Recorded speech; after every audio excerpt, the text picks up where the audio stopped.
I keep hearing people say, it's not our fight. Well, I'm here to tell you that that is wrong. Not only does New Zealand currently have troops involved, but we've long supported the colonization of Palestine. In 1917, Anzac troops invaded Palestine and seized it for Britain, before it was taken by Zionist terrorists who later formed Israel. The Anzacs treated the Palestinians horribly throughout the conquest, and at the end they killed every male civilian of the Palestinian village of Sudafed, throwing them down wells and burning the village to the ground. And now it's the USA who are funding Israel, to the tune of $4 billion every year.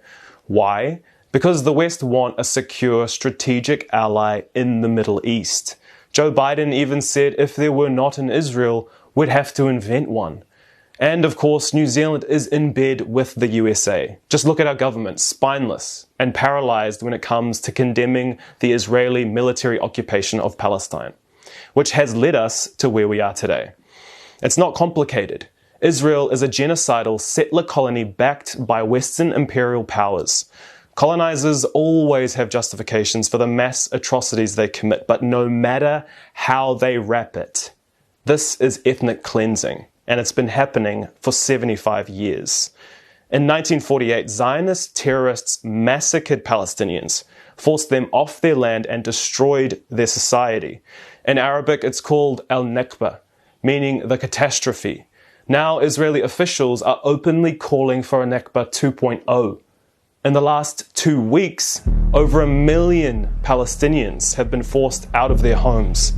Israel is blocking entry of any food, water, medicine, fuel, or electricity into Gaza.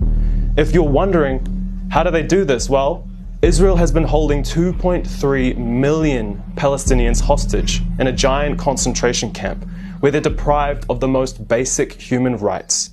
They lack their own infrastructure because Israel bombs it and prevents materials going in to rebuild with.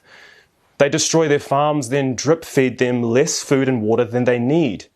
And now they're depriving their imprisoned population of everything, all the while bombing them with the equivalent of a quarter of a nuclear bomb.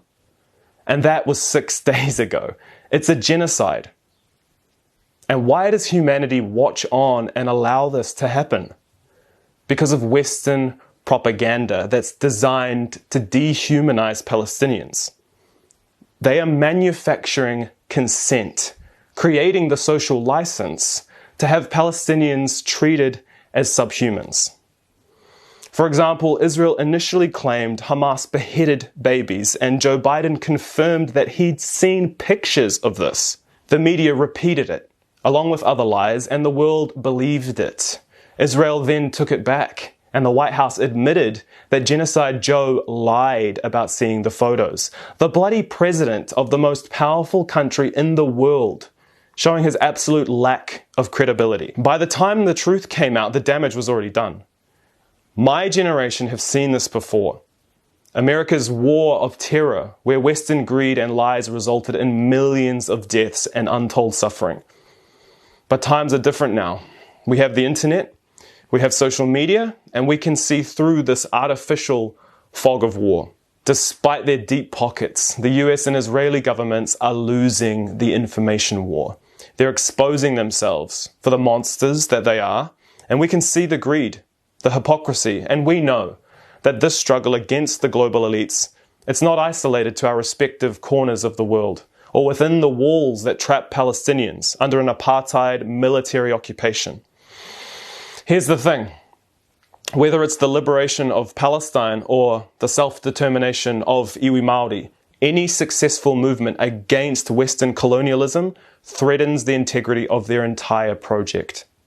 On the other hand, normalizing violence in one place normalizes it everywhere. The fear of a global anti-colonial revolution is why our oppressors stand together, and why we need to do the same. This is our fight.